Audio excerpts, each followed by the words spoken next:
Sehat itu penting. Cari tahu yuk cara mewujudkan dan menjaga hidup tetap sehat dalam Health Talk Show. Persembahan dari Departemen Patologi Anatomi FKKMK UGM.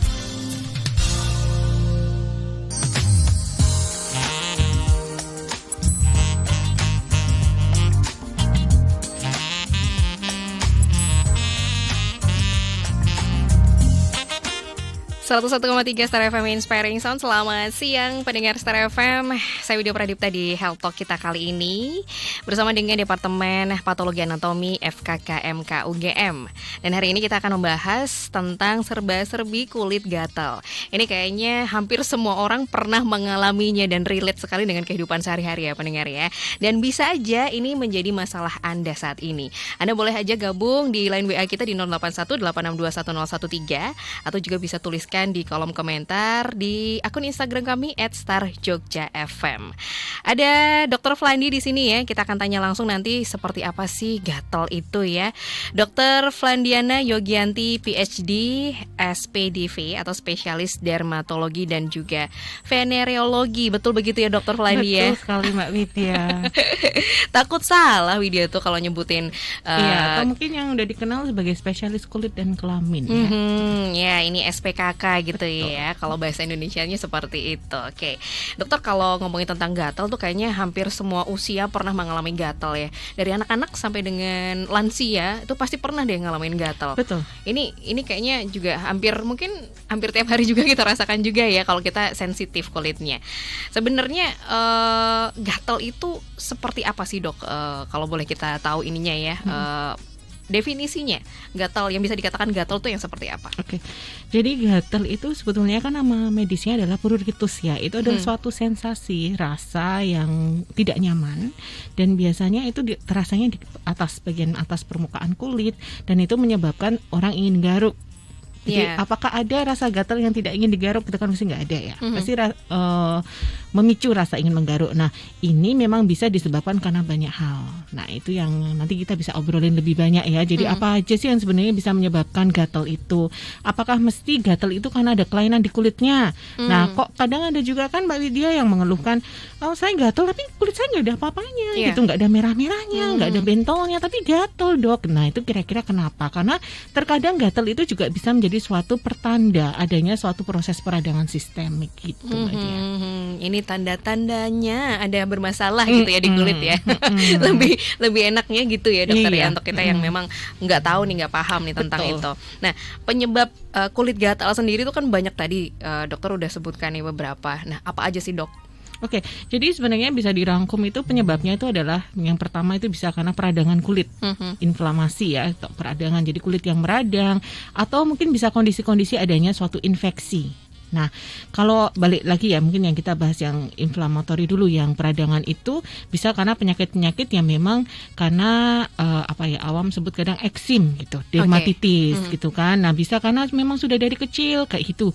Kulitnya cenderung kayak sensitif, gampang banget gatalan. Mungkin banyak ya seperti itu, atau yang kadang bilang ini eksim kering bukannya dok, eksim basah bukannya. Nah, itu kalau di bahasa kedokteran itu disebut sebagai dermatitis. Nah, itu bisa dibagi jadi berbagai macam jenisnya. Nah, ada memang yang eksim itu karena tersentuh sesuatu. Jadi contohnya dia pakai minyak atau pakai wangi-wangian tertentu, itu terus jadi dia gatal. Nah, itu kita sebut sebagai itu salah satu contoh untuk kontak dermatitis. Jadi suatu peradangan kulit karena kontak dengan sesuatu, pasti gejala pertamanya gatal. Gitu kadang ya, atau panas. Nah terus ada berbagai macam penyakit lainnya termasuk yang seperti apa ya, yang kambuh-kambuhan yang bisa sampai kulitnya menebal itu. Nah itu nanti silakan kalau ada yang mau bertanya, mau diskusi silakan. Nah kemudian yang kedua adalah infeksi. Infeksi itu juga bisa disebabkan bermacam-macam karena ada infeksi bakteri, ada infeksi virus, ada infeksi parasit atau kutu-kutu. Ya, ada jamur. Nah, itu semuanya bisa menyebabkan gatal, tapi penyebabnya berbeda. Dan yang paling penting ini, obatnya beda Mbak Widya. Iya, jadi tidak jarang saya ketemu pasien itu sudah ngolesin, saya udah beli salep ini obat dok, obat salep tut gitu ya, nggak usah sebutin ya. Terus kayaknya itu seperti obat untuk semua gatal, padahal bukan. Nah Kemudian neoplastik atau keganasan. Nah, kalau keganasan ini memang bisa menjadi gatal itu bisa menjadi suatu pertanda, tapi kita harus cari dulu itunya penyebabnya apa. Dan autoimun itu juga bisa. Kemudian bisa juga karena penyakit-penyakit yang hubungannya dengan genetik gitu. Jadi memang bermacam-macam ya. Nggak melulu hanya karena jamur atau karena eksim itu. Jadi gatal tuh macam-macam sebenarnya. Nah, itu bisa dilihat dari kondisi gatalnya sendiri nggak sih, Dok? Kan kadang kalau gatal tuh ada yang merah, ada yang ruam, kemudian ada yang benjol. Nah, itu bisa dilihat dari situ nggak sih indikasinya bahwa ini kayaknya kena jamur nih karena merah-merah misalnya kayak gitu, Dok? Ya, kadang itu membutuhkan mata seorang dokter spesialis kulit untuk bisa mengetahui, Mbak Widya. Jadi tidak jarang bahkan ya ini pengalaman saya pribadi ya, waktu saya dokter umum itu kalau udah dapat merah gitu, kulit merah tuh aduh ini yang kenapa gitu. Tapi memang ada ciri-ciri khasnya sebenarnya.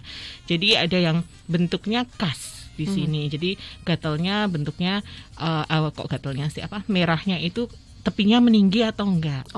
Atau dia lebih bental-bental kecil-kecil, atau ada yang kayak berairnya, atau ada yang bernanah gitu. Memang ada ciri khas yang kita lihat pada waktu melakukan pemeriksaan gitu, Mbak Widya. Jadi jangan sekali-kali kita merasa bahwa kita tahu nih hanya karena dari mungkin Mbah Google.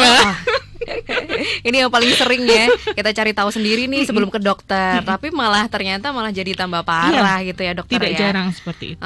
Jadi ya udah deh, jangan berani-berani deh pendengar ya, kalau Anda mempunyai keluhan gatal-gatal itu tadi, ini mengira-ira sendiri, kira-kira ini kayaknya karena jamur, ini karena infeksi.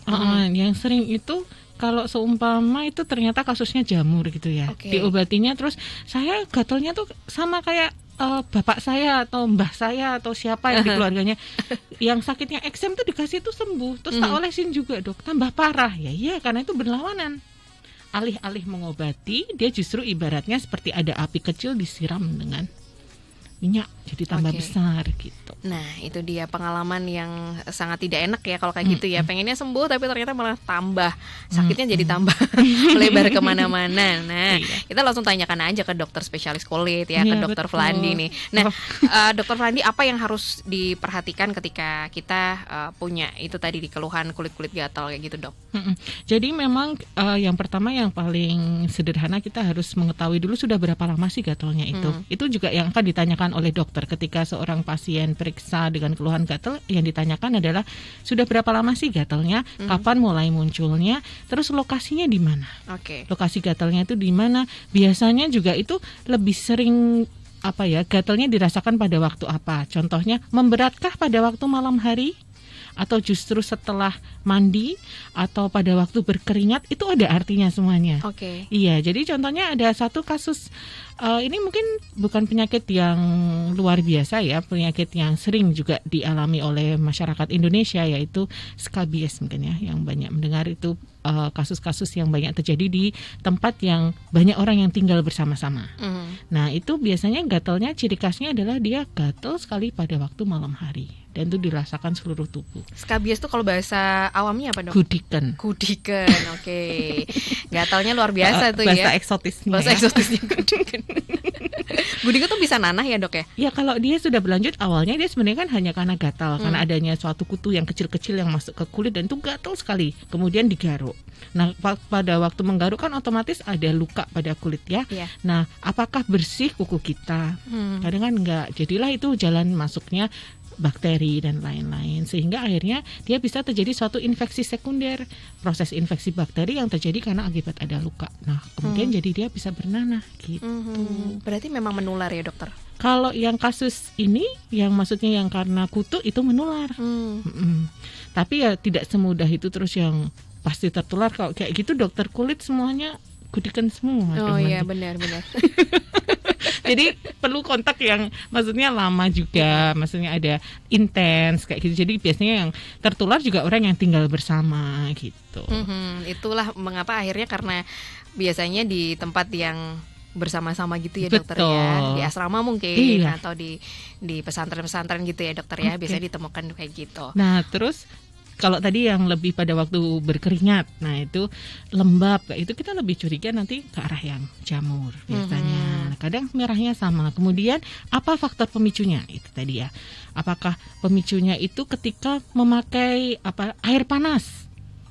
Mandi pakai air panas jadi gatel semuanya, atau pada waktu memakai produk tertentu, mungkin sabun atau saya pakai minyak habis itu kok langsung jadi celkit-celkit terus gatel gitu. Nah, itu adalah faktor-faktor pemicunya. Atau aktivitas Mbak Widya, pada waktu saya jogging terus jadi gatelan gitu kan. Berkeringat ya. Iya, berkeringat kok terus jadi gatelan. Waktu badan saya panas kayak gitu, saya jadi gatelan. Kenapa gitu? Nah, itu adalah faktor-faktor pemicu. Kemudian juga tidak jarang status kehamilan itu juga bisa berpengaruh. Jadi baru mulai munculnya ketika dia hamil. Nah, ini yang penting juga, apakah ada orang lain yang tinggal serumah ataupun yang maksudnya kalau ngekos ya mungkin teman kosnya atau teman seasramanya yang menderita keluhan serupa, itu yang harus ditanyakan.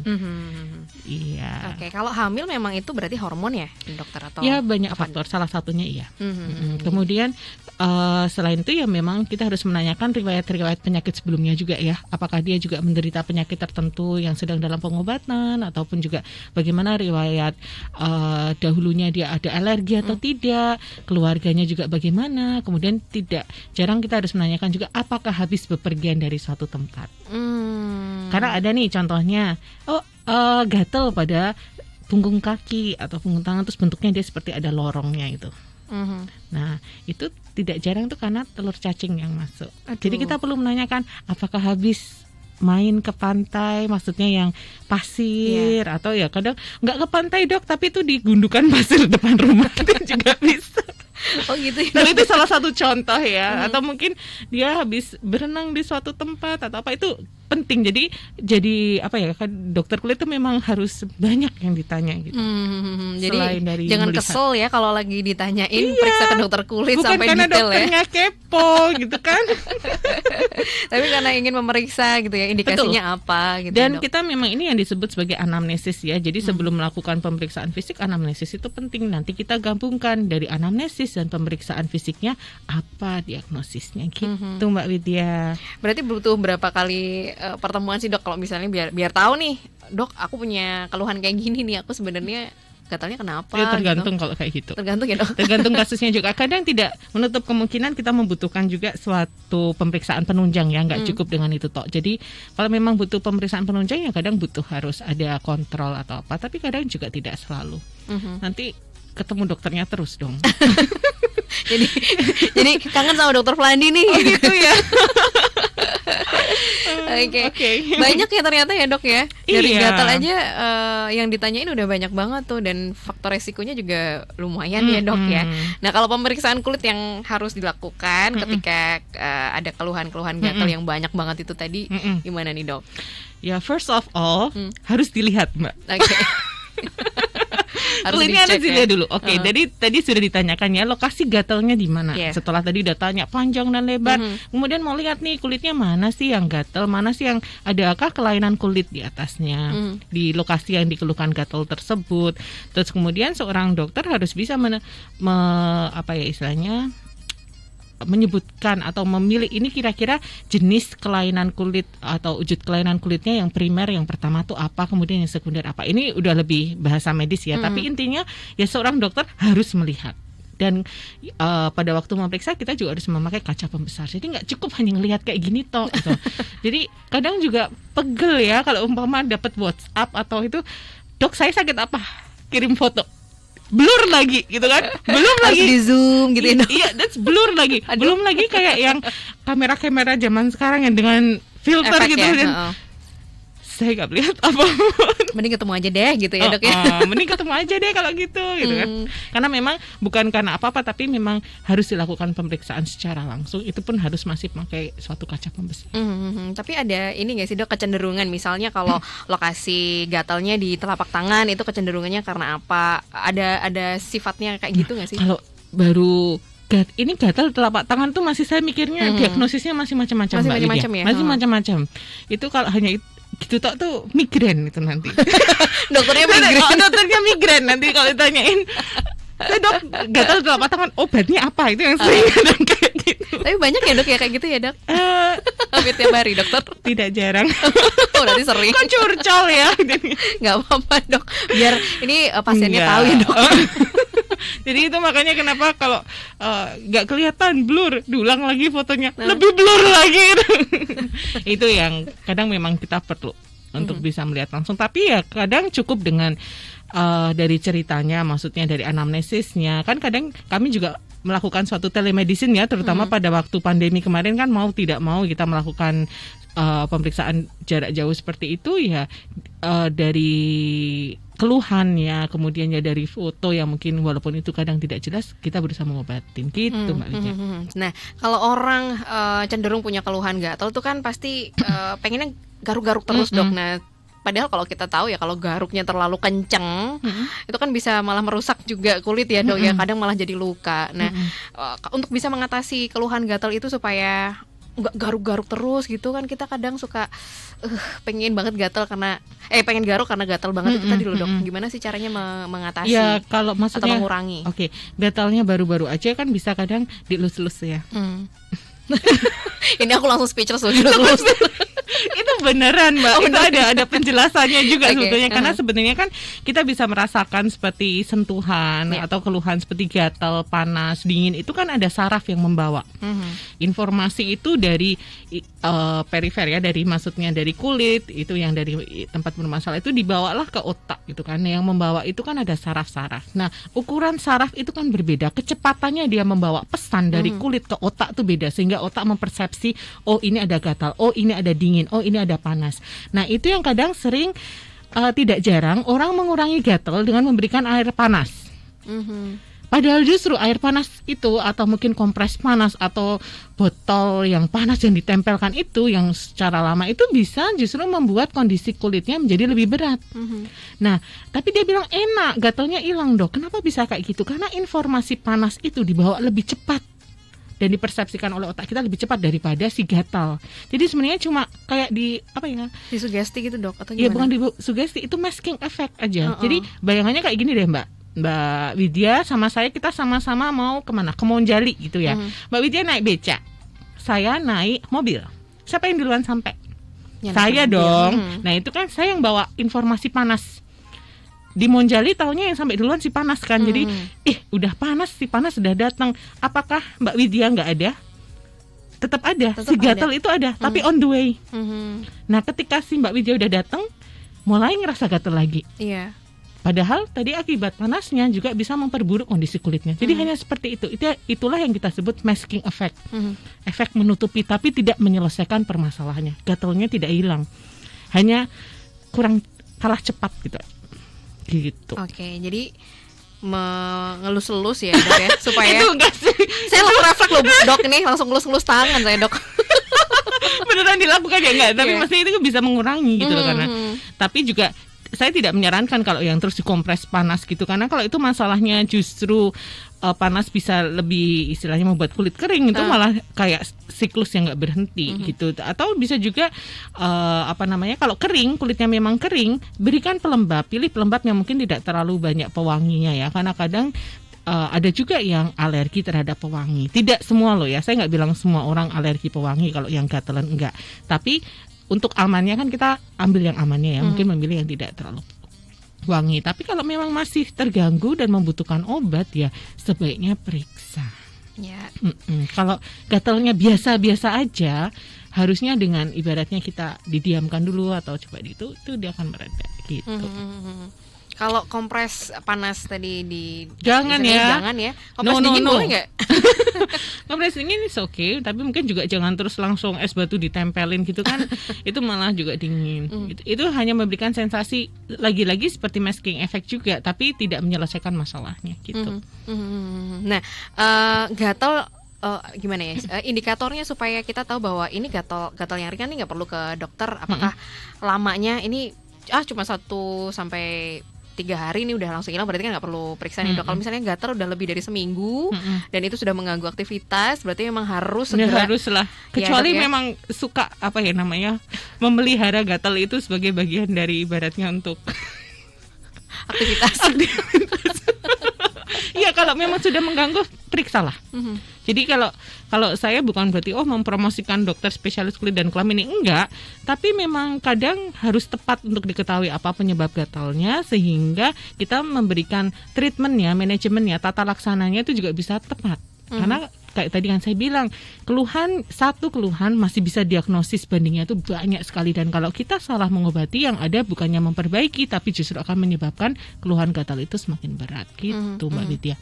Kalau misalnya disertai dengan gejala-gejala gitu dok, misalnya kan ada yang gejala panas, gitu, demam kayak gitu. Nah itu kan nggak bisa, kalau orang-orang yang malas ke dokter dulu kan biasanya langsung ngobatin sendirilah, pakai mandi pakai apa gitu dok gitu. Apa menyan? Bukan, mandi pakai bunga itu kan ada yang kayak gitu. Aduh, itu apa bedanya dok, loh? serius dok. Ada yang pakai telur juga, dicampurin telur, itu ada dok. Saya pernah campur ketemu tepung nggak habis itu Mbak? Malah nanti jadi adonan. Baking dong. Kayak kalau sakit cacar air kayak gitu-gitu loh dok. Maksudnya kan ada gejala penyerta yang lainnya seperti demam dan sebagainya. Nah itu ada apa sih maksudnya, kayak penanganan yang dilakukan dulu sebelum akhirnya ke dokter. Kalau memang ada demam kan berapa derajat? Kalau seumpama dia lebih dari 37,8 derajat, itu berikanlah obat untuk penurun panas gitu. Sama kalau yang saran saya sih sebenarnya memakai pelembab lebih dahulu, tapi tergantung ya kondisinya gimana. Kalau kulitnya kering silahkan pakai pelembab. Tapi kalau itu sudah ruam merah, ada pelenting-pelenting, segera bawa ke dokter. Ya, karena kadang dibiarin dulu, nanti siapa tahu hilang. Padahal itu golden periodnya untuk dia diberikan obat. Contohnya kayak tadi ya, seperti kasus mungkin herpes atau apa itu, dia tiga hari pertama itu yang terbaik untuk pemberian obat.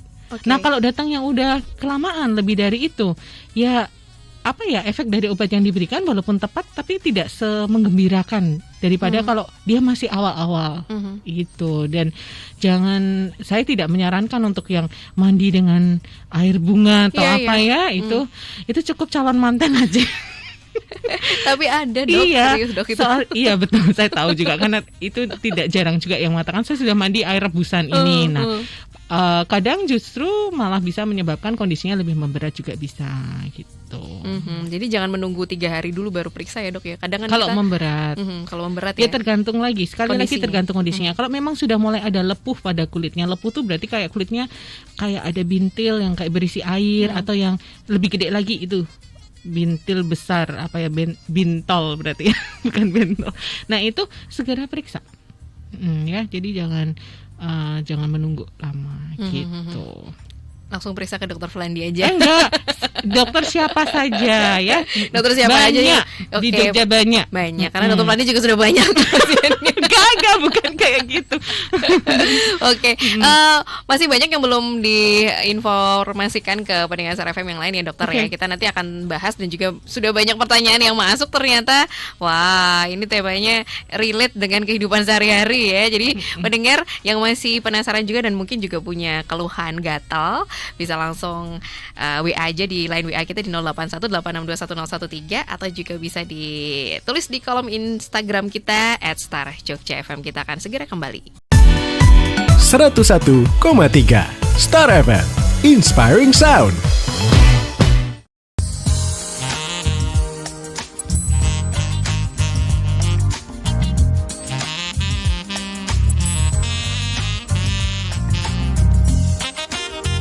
Pendengar Star FM masih bersama saya Widya Pradipta di Health Talk bersama dengan Departemen Patologi Anatomi FKKMK UGM, dan ada Dr. Flandiana Yogianti PhD SPDV atau spesialis dermatologi dan venereologi di sini ya. Udah seru banget tadi, kita bahas banyak banget ya tentang gatal. Dan pertanyaannya juga seru-seru ya kayaknya. Pertanyaannya tadi kita juga seru-seru. Gimana kalau kita coba untuk menyicil dulu Dokter Flandi pertanyaan yang udah masuk ya. Ini yang dari tadi sebelum talk show mulai udah ngasih pertanyaan. Thank you untuk Mas Heru Setiawan yang ada di Purworejo sana. Dokter ini lagi dengerin via streaming. Oke. Selamat siang Mas Heru. Ini sudah pakai sabun antiseptik, tapi kenapa masih kerasa gatal sih dok? Ini kenapa ya? Nah, apakah kulitnya kering Mas Heru? Coba dilihat, karena kadang tidak jarang ada beberapa sabun antiseptik yang dipakai oleh orang dengan kondisi kulit tertentu justru menyebabkan kulitnya lebih kering. Nah, ketika kulit itu lebih kering, itu akan jadi justru keluhan gatalnya menetap atau justru bisa lebih menjadi. Sehingga memang solusinya bukan memakai sabun antiseptik sebetulnya, tapi dicari dulu penyebabnya apa. Kalau memang itu gatal karena kulitnya kering, sebaiknya justru tidak memakai sabun-sabun antiseptik. Oh, kenapa? Justru Karena sabun dengan moisturizer. Oke. Ya, karena ada kandungan dari beberapa produk yang mengandung antiseptik itu cenderung membuat kulit cenderung jadi lebih kering. Tapi bukan berarti tidak baik, bukan. Sekali lagi itu tergantung pada kulit masing-masing individu. Nah, makanya ini karena kita tidak interaktif ya, tapi coba Mas Heru dilihat deh kondisi kulitnya gimana. Kalau memang kering, sebaiknya pilihlah sabun yang mengandung moisturizer. Saya nggak mau menyebutkan merek, tapi bisalah sekarang dilihat di di supermarket atau mungkin beli di apotek, itu bisa dilihat kan sabunnya apakah mengandung pelembab atau tidak gitu. Jadi emang kita harus sering lihat ingredients ya dok ya kalau untuk skincare. Kadang kalau untuk lihat ingredients itu terlalu sulit ya, apalagi kalau buat laki-laki mesti ogah banget males banget gitu kan. Nah, cukup dilihat kan sekarang kan kadang ada tulisannya moisturizer soap atau yang sabun dengan pelembab itu kan pasti ada sekarang. Jadi kalau memang kulitnya kering, sebaiknya memakai itu. Mereknya apa saja silahkan. Apa saja bisa. Kecuali gitu ya? kalau memang ada kondisi-kondisi tertentu yang dia alergi terhadap pewangi atau apa, memang harus pilihannya sabun-sabun yang mungkin tidak mengandung pewangi. Tapi itu sekali lagi itu beda kasus ya. Kadang kita juga membutuhkan suatu pemeriksaan Mbak Widya. Jadi uji tempel atau tes tempel untuk benar-benar mengetahui sebenarnya alergi terhadap produk apa. Baru benar tahu ini berarti yang harus dihindarin adalah bahan-bahan aktif ini gitu. Oke, jadi kalau memang ngerasa bahwa udah menggunakan sabun antiseptik tapi masih kerasa gatal, ya udah dihentikan dulu gitu ya dokternya. Berarti bukan itu yang tepat untuk menangani keluhan kulitnya. Betul, gitu jadi, ya. Jadi tidak selalu gatal itu diobatinya dengan sabun antiseptik. Nah, ya benar-benar itu yang selama ini kita juga mungkin salah kaprah ya. Iya, sering juga itu maksudnya ngomong. Padahal sudah saya kasih itu saya mandi dengan ini gitu kan. Dan ini gitu. Karena dibikinnya bisa mengurangi gatal, tapi ternyata kadang dengan memperbaiki cara mandi aja itu bisa memperbaiki keluhan gatalnya. Jadi ya, Dok. Hindari air panas. Maksudnya coba nggak kuat lah dok, pulang malam masa mandinya pakai air Kehujanan dingin. lagi, Kehujanan lagi gimana dong, dingin gitu. Boleh pakai, kalau memang nggak kuat pakai air yang dingin, boleh pakai air yang hangat tapi suam-suam kuku. Jadi tidak yang terus panas banget gitu. Karena air yang panas memang cenderung membuat kulit lebih kering. Balik lagi ke tadi, karena keluhan kulit kering itu sering terjadi pada kulit-kulit yang gatal, sering jadi malah memicu kulit menjadi sensasi gatal itu muncul gitu. Jadi jangan dibuat semakin kering gitu ya. Yang sudah kering mari dilembabkan. Pakai moisturizer. Oke. Thank you yang juga sudah bergabung di Instagram kita Jogja FM. Ada @didomustika. Dokter, kalau gatal, bentol-bentol akibat alergi itu bisa dicegah nggak ya? Oh, bentol-bentol itu ya mungkin kayak biduran mungkin maksudnya ya, kan alergi. Nah, kalau yang biduran itu memang ciri khasnya itu dia akan muncul karena bisa saja karena alergi terhadap sesuatu atau belum tentu alergi terhadap makanan atau apa, belum tentu. Bisa karena tekanan gitu juga bisa. Terus karena suhu gitu juga bisa. Nah, tapi dia akan menghilang dalam 24 jam. Biasanya ciri khasnya seperti itu. Kalau yang aneh. Nah, kalau cara pencegahannya ya kita harus mengetahui apa pencetusnya. Kita bisa mencegah ketika mengetahui apa pencetusnya. Kalau memang bentol-bentol alerginya muncul karena makan makanan tertentu ya, saya nggak mau nyebut juga nih, karena itu sering pendapat masyarakat. Jadi terus mikirnya, oh kalau saya bentol nggak boleh makan ini, padahal belum tentu ya. Upama pemicunya adalah makanan A, bahan makanan itu, ya udah itu dihindarin. Kalau sudah tahu itu menjadi penyebab gatal, ya itu dihindarin. Atau kalau memang sudah tahu, kalau saya terus berlari badan panas kemudian berkeringat terus jadi muncul bentolnya, karena bisa juga seperti itu ya. Itu juga mungkin bisa dikondisikan. Atau kalau saya mandi kedinginan gitu, terus mandi terus bentol semua, ya jangan mandi pada saat dingin kalau itu. Yes, kadang kita memang suka lupa bahwa ada tanda-tanda yang biasanya rutin kita Betul. tahu ya. Iya, yang ditanya dokternya coba. Nah, kadang kalau gitu saya bercanda. Bingung terus ya, Dok. Mohon maaf, ini dokter bukan dukun. Oke, ini jadi catatan juga buat kita semua. Betul, ya pendengar Star FM jadi, ya. Kalau pasien yang sudah lama yang menderita penyakit-penyakit tertentu yang kronis, bahkan mereka punya buku harian, Mbak Lydia. Jadi mereka mencatat, oh ini makanannya apa, atau karena mereka kadang sudah sangat terganggu ya, karena masa ya mau obat terus-menerus, atau kadang obat pun sudah tidak terlalu ngefek gitu ya. Jadi mereka punya catatan sendiri, jadi mereka tahu, oh sepertinya saya ini gitu. Ya, bahasa Jawanya tuh niteni gitu Yes, ya. niteni. Harus pinter niteni gitu ya. Betul sekali. Kira-kira ini kenapa muncul? Oh, karena aku habis makan ini misalnya, atau karena tadi habis dari sana, habis dari tempat daerah tertentu gitu ya.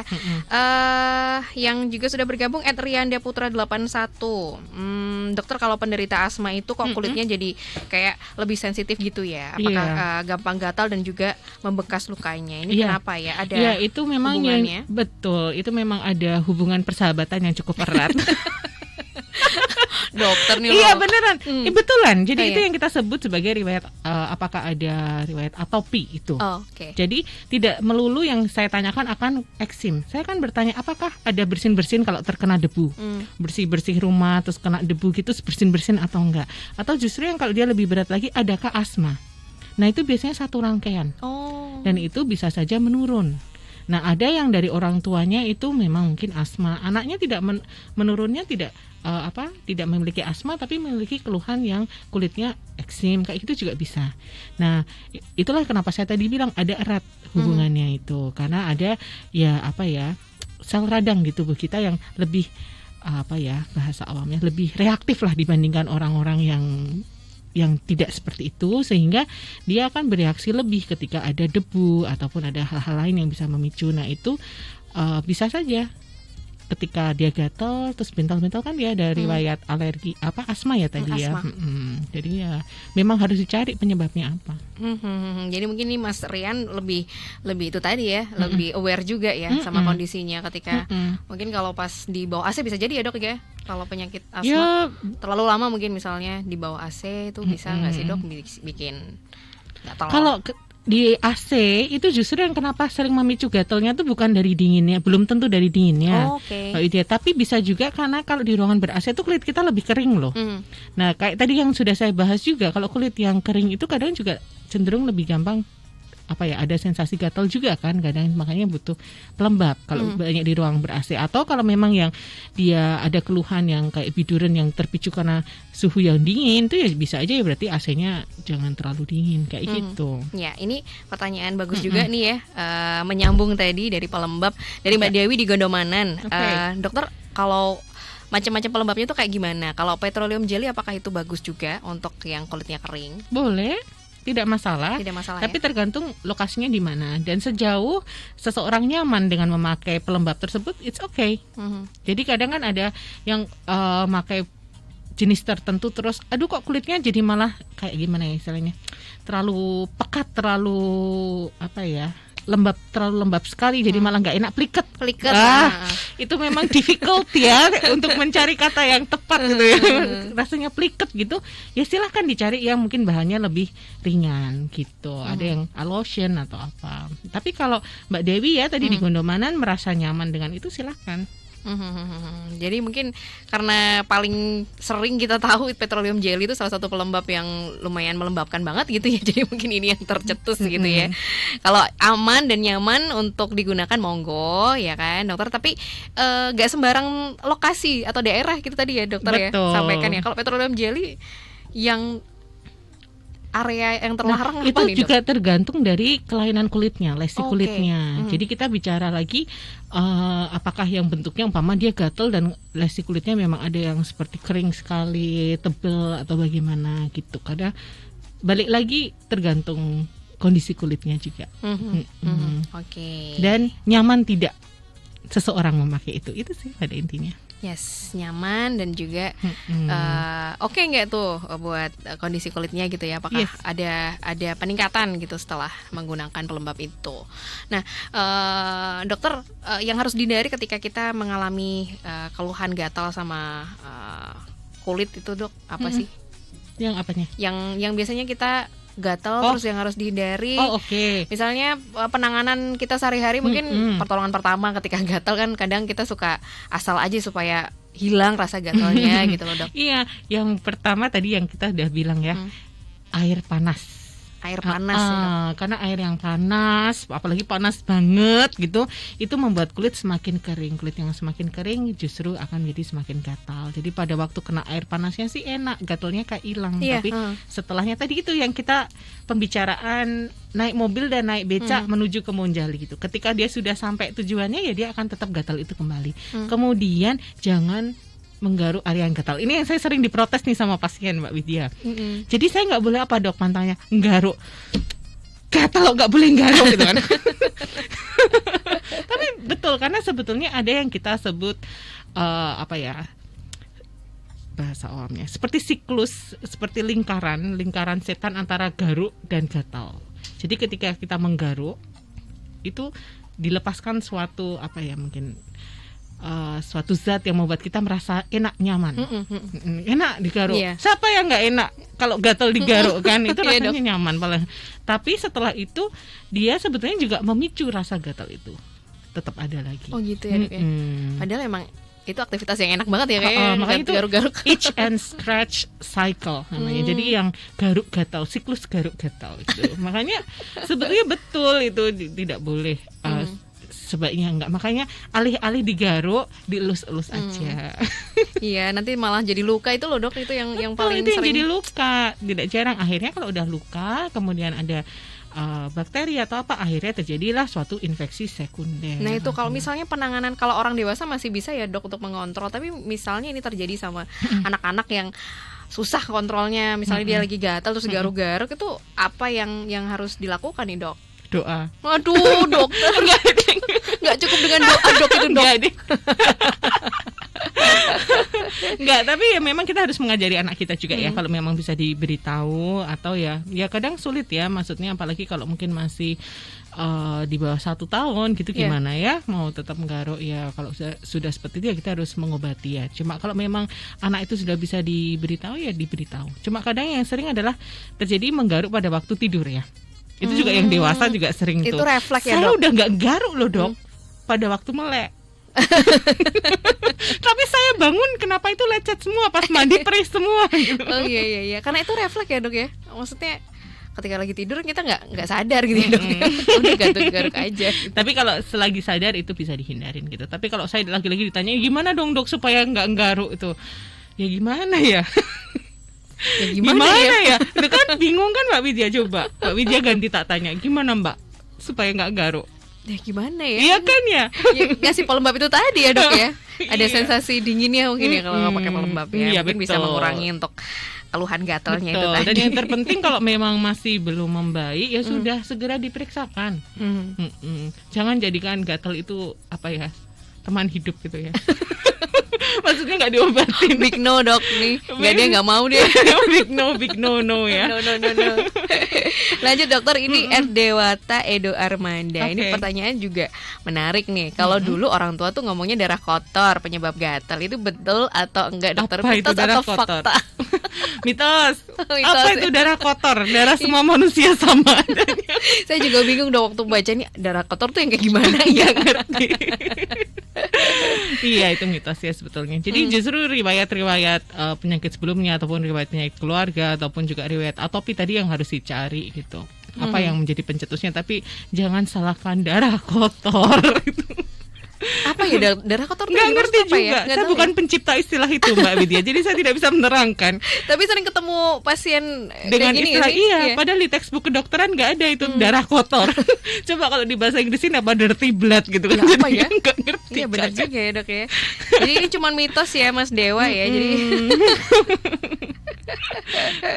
penyebab gatal kok darah kotor. Enggak, tapi mungkin itu ada penyakit-penyakit tertentu. Mungkin maksudnya ya? itu mungkin ya. Itu tadi kembali lagi yang sistemik tadi. Oke. Ya, siap. Masih speechless juga saya. Yang dirty blood itu ya. Dirty blood. Fitri Ardi nih, Dok, anak saya gatal digaruk kemudian meninggalkan bekas hitam. Nah, apa lama-lama bekas hitam itu juga bisa hilang, Dok? Iya, sebetulnya kalau di lama-lama itu kadang akan semakin menipis. Kulit kita kan juga ada seperti turnovernya ya. Jadi seperti dia akan berganti lah secara sederhananya. Jadi lama-kelamaan dia akan memudar gitu. Tapi ada juga yang menetap lebih lama gitu. Jadi kalau saya sih apalagi pada anak-anak diobservasi dulu aja. Dan jangan tergiur ya, kadang ada juga yang aduh biar putih, biar hilang itunya udah dikasih obat pemutih, waduh gitu. Kadang kita apalagi kalau nggak tahu itu isinya apa obat pemutihnya, itu kan justru malah bisa berbahaya gitu ya. Aduh, ngeri juga ya dok ya kalau asal-asalan ya. Iya, karena ya saya sih kadang suka lihat ya sekarang kan ada yang nge-share apa itu dikasih ini biar putih padahal kandungannya apa, itu kandungan dari pemutih yang dipakai itu kan apa. Kalau dia kadang nggak tertulis juga kan isinya ingredientsnya apa gitu kan, yang cuma racian ala-ala atau apa, itu kan kadang malah bisa berbahaya juga. Dan efeknya juga malah nanti ke adiknya kasihan dong. Kalau misalnya dok ada pasien yang menginginkan bekas lukanya ingin segera hilang, walaupun itu tadi dokter Valdi sempat sebutkan bahwa itu lama-lama menghilang juga kok. Tapi kalau pengen cepat menghilang itu apa yang harus dilakukan? Ya itu tergantung dari kondisi bekas lukanya kayak gimana juga sih.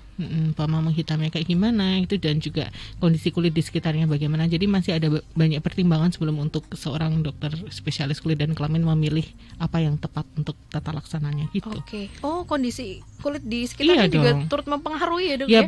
Turut mempengaruhi pemilihan. Oke. Jadi kita harus melihat juga riwayat sebelumnya juga, apakah ada alergi ataupun tidak bisa memakai produk yang mengandung bahan aktif tertentu, itu harus ditanyakan.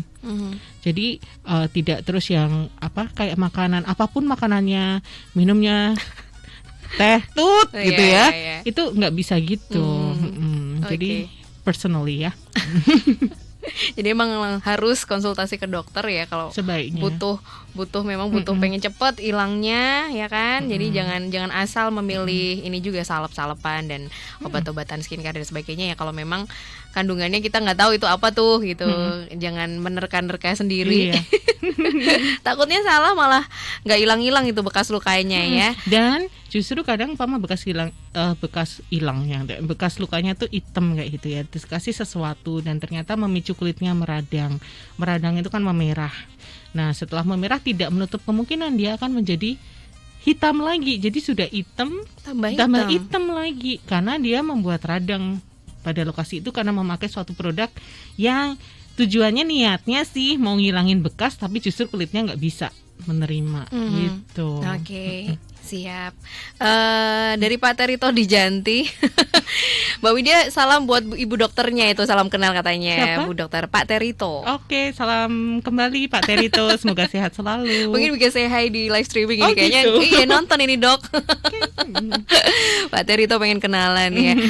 Kalau musim dingin kayak gini dokter, ini juga berpengaruh nggak sih dengan banyaknya kemungkinan kita jadi sering kena gatal karena mungkin kita kena air hujan, kemudian juga air hujan yang nggak sengaja kita kecipratan kayak gitu loh dok.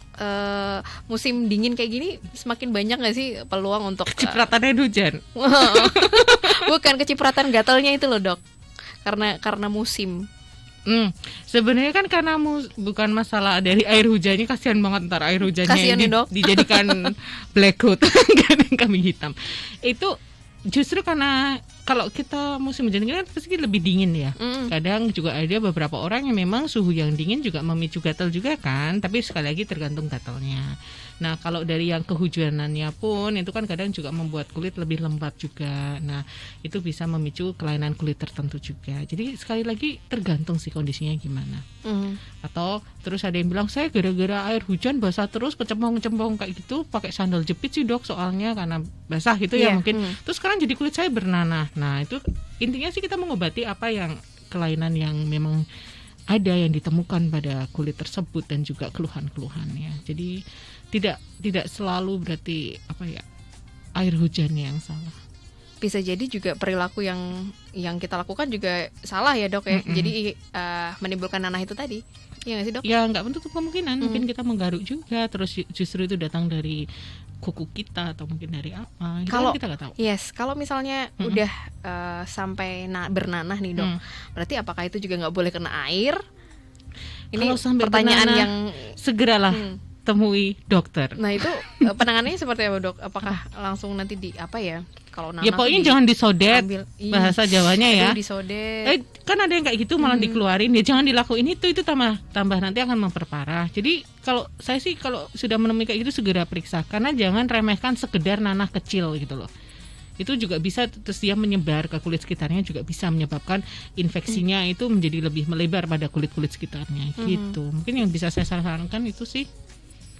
Kalau pertolongan pertama dok, misalnya harus dibersihkan dulu menggunakan alkohol misalnya dok, atau apa yang harus dilakukan ketika kita tahu nih ini bernanah terus kita pengennya nanahnya segera hilang gitu sebelum akhirnya periksa ke dokter? Kadang kalau saya nggak bisa ya menyarankan, karena kalau udah bernanah itu udah kondisi infeksi, Mbak Widya. Saya tidak mau mengajari yang gitu, tapi intinya ya jangan justru dibuat luka atau jangan ditempelin macam-macam kayak gitu, segera diobatin. Karena kadang juga tidak jarang kita harus obatnya nggak bisa yang harinya dioleskan, harus diminum juga. Oke. Ya. Bener juga dok ya. Iya. Harus ada obat minum. Jangan nanti dokternya tuh cuma dapat kepretan gitu loh. udah dikasih ini itu, terus jadi gimana dok? Kembalikan seperti semula. Ya elah, emang tukang sulap. Bukan gitu Mbak Tarno ya, prok terus jadi apa gitu ya dokter ya. Ini juga pertanyaan dari Mas Hafid di Wates dokter. Halo Mas Hafid, selamat siang. Kemarin saya jatuh, terus luka. Nah di sekitar luka itu tuh gatal banget dok. Terus akhirnya saya garuk, tapi malah bikin gatal lagi. Terus apa nih sarannya dokter supaya bisa mengatasi itu? Bentar, kita coba jatuh kemarin. Kemarin jatuh, terus luka. Di sekitar luka itu tuh gatal. Nah digaruk-garuk tuh akhirnya, tapi malah bikin gatal lagi. Nah itu tadi kan yang itch and scratch cycle kayak gitu tadi ya, gatal, garuk, siklus. Di samping itu saya karena nggak ngerti sih ya bentuk lukanya kayak gimana, itu ini hanya meraba-raba ya, tapi bisa jadi itu karena proses peradangan kan juga bisa. Di sekitar itu kemudian ada rasa gatalnya, atau dia karena proses mungkin ada luka kemudian ada proses proses penyembuhan kulitnya, itu juga kadang memicu rasa-rasa seperti gatal itu juga bisa. Tapi memang solusinya bukan dengan menggaruk bisa membuat lukanya menjadi lebih lebar juga kan. Tapi sekali lagi ini saya hanya mencoba untuk membayangkan ya, karena tidak melihat kondisi kulitnya. Tapi ya sebaiknya Mas Hafid. Ya, tadi Mas Hafid sih ya, kalau memang ada lukanya yang cukup berat apalagi jatuh ya silakan periksa. Misalnya jatuh terus kemudian ada darahnya, terus di sekitar area yang luka ada berdarah itu gatal gitu dok. Wah itu memang harus segera periksa ya dok ya. Karena kadang jangan sampai itu nanti terus berlanjut menjadi suatu infeksi gitu ya. Oke, siap. Pertanyaan berikutnya dokter, masih ada pertanyaan ini. Laris ya kita ya. Laris, dokter Landi ya, dari Pak Chandra. Tips untuk tidak menggaruk apa nih dokter? Masa harus menggunakan sarung tinju dok? Oke, selamat siang Pak Chandra. Itu tadi kayaknya sudah sempat kita bahas juga yang ya. Tadi, yang pertama adalah doa. Ini maaf ya Pak Chandra, jangan marah ya kalau jawabannya, karena memang itu kita harus menguatkan hati untuk tidak menggaruk itu ya. Jadi tipsnya apa ya jadinya? Mungkin mengingat-ingat lagi, pernah dengar di Star FM Jogja gitu bahwa dengan menggaruk itu bisa mencetuskan gatal yang lebih. Jadi memikirkan ini tidak gatal, ini tidak gatal, ini tidak gatal. Sugesti enggak jangan gitu. Karena sebenarnya ini sedikit sharing ya Mbak Widya. Saya sendiri kenapa saya menjadi dokter spesialis kulit dan kelamin, karena memang saya juga punya beberapa masalah kulit sejak kecil. Dan gatal itu memang sahabat baik saya gitu ya. Gitu. Tapi kan bukan berarti walaupun saya dokter kulit saya juga terus mengobati, kan tidak. Nah, kadang juga pada kondisi tertentu saya mencoba untuk tidak terlalu memikirkan rasa gatal itu. Oh, kadang juga gitu ya. Semakin dipikirkan karena makin gatel. Jadi daripada pakai sarung tinju kan ya Pak Chandra. Gitu mungkin bisa kadang menyibukkan diri. Makanya tidak jarang pasien itu mengeluhkan, saya gatalnya itu kalau udah di rumah nggak ngapa-ngapain tuh loh dok. Kalau pas kerja tuh nggak gatal, pulang ke rumah tuh jadi gatal. Apa ada masalah dengan rumah saya? Nggak tahu juga.